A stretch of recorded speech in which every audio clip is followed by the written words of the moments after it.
Hi everyone, David Aragona and Mike Beer here, taking a look at one of the few graded stakes events on Saturday at Santa Anita. Race 4 is the Grade 3 Robert B. Lewis. This one going the 1 mile distance for the 3-year-olds, and it does offer 20 Kentucky Derby qualifying points to the winner of this race, even though it only drew a field of 5. I know there are some new rules about maybe reduced points for the Derby horses with fields lower than 6. Those do not kick in until the middle of February, though. So the winner of this race will get the full 20 points, and notably, Bob Baffert will accumulate Kentucky Derby points if any of his horses finish, even finish the race, because I think the points are distributed down to the top 5. That is something new on the Derby trail this year. And Mike, Bob Baffert's got a strong hand, to say the least, in this Robert B. Lewis. Shocker. Baffert's got the strong hand in a 3-year-old prep race. I don't know. He's got the 3 inside pole position here. Obviously, the headline for the Baffert trio is Citizen Bull, who, won the Breeders' Cup last year, a 2-time Grade 1 winner as a 2-year-old. He won both of his starts after they got him stretched out. And guess he's the horse to beat. We'll see how he does in his 3-year-old debut. Let's take a look at the Timeform US pace projector for this compact field. And does feel like Bob Baffert could be in control of this pace situation like he so often is in these dirt races at Santa Anita. But the number 4 Clock Tower, I think, is going to be the key to how quickly they go up front, because this horse has a ton of early speed. I mean, he showed it in his debut race when he was contesting a 5-furlong race up on the front end. He's gone route distances more recently and doing so on the turf. But this horse could be in front if the jockey wants him to be, Mike. And maybe that's an issue for the Baffert runners, because Baffert doesn't often like to race his horses early. It seems like it's often predetermined which of those is going to get the most aggressive ride, and maybe Clock Tower could go throw a wrench into that mix. Yeah, that's exactly right when you're talking about the Baffert horses. I mean, part of the challenge of handicapping these races where he has all the major contenders is, which one is it going to be that winds up going to the lead?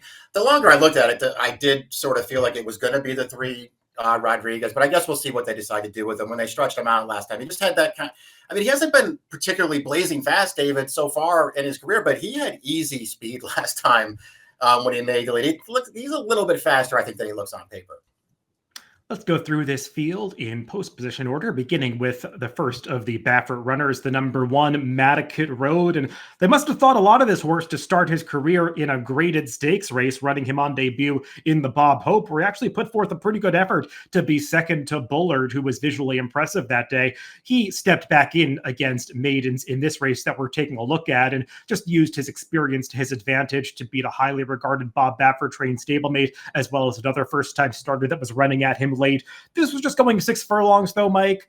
Feels like a horse that does have plenty of sprint influences on the bottom side of his pedigree. He's only going a mile here, but I just wonder if added distance is really going to improve this horse's speed figures. Yeah, I worry about the same thing. The one thing that I will say about him, we were just discussing the pace a little bit, and it looks like maybe he won't get there. I mean, this horse has sprinted twice, and he's been in 2 really fast pace races. I mean, he didn't make the lead in either time, but they were flying in the Bob Hope, and it's not like he was outrun by that pace. He ran fine in there. They also went a pretty quick pace last time, and he was forced to chase it. I thought he stayed on reasonably well there to get the job. I think he might be, a little better than he looks on paper, and he might be a little bit faster than he looks on paper, but I kind of prefer the other 2 Bafferts.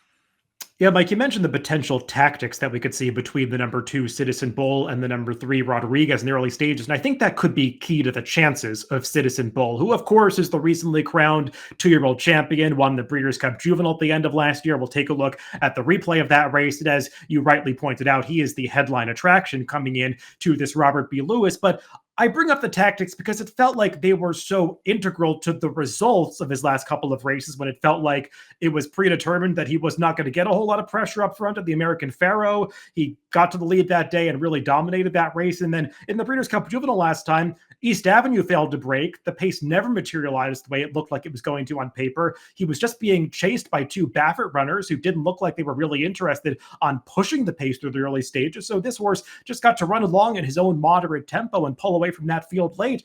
Now he's in a race where maybe there is more impetus to send a horse like Rodriguez to the front end. Can he be as effective from off the pace? I think that's a big question mark.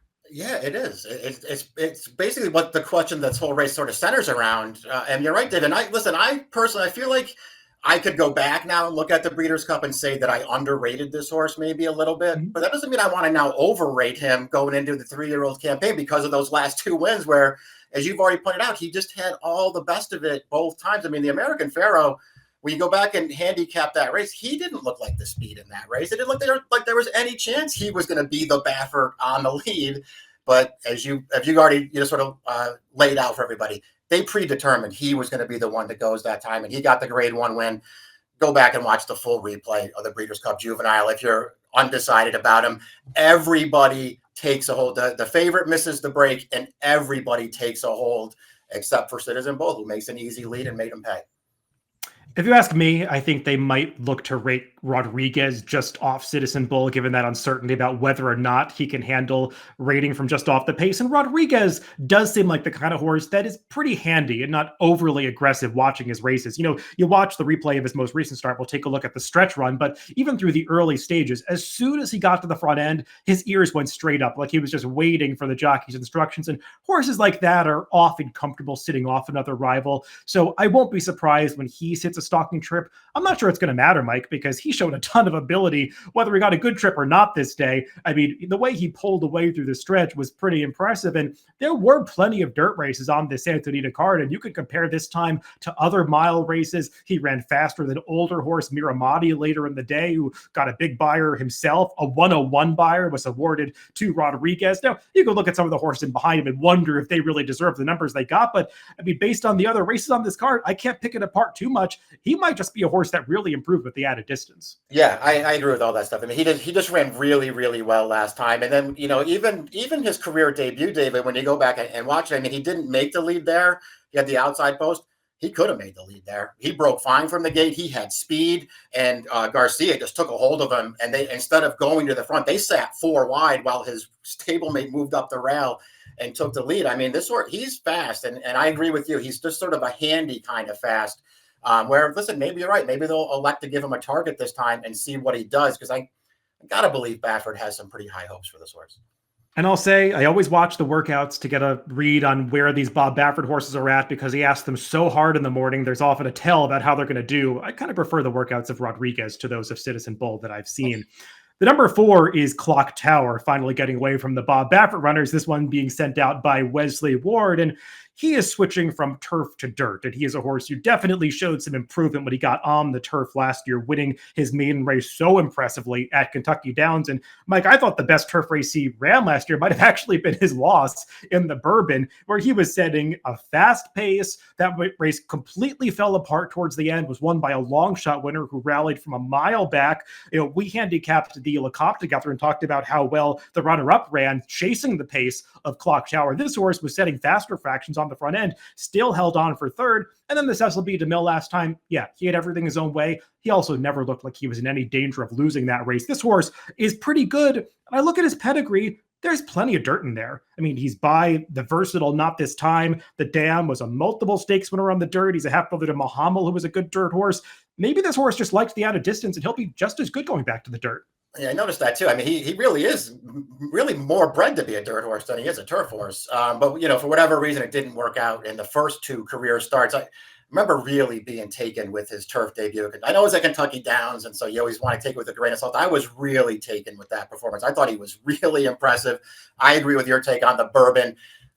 Forget about the DeMille. They handed him that race. You're not going to bet him off that performance. He just did what he had to do. But this horse can run. And you've already sort of laid out the pace scenario too here. Is he fast? The real question is he fast enough?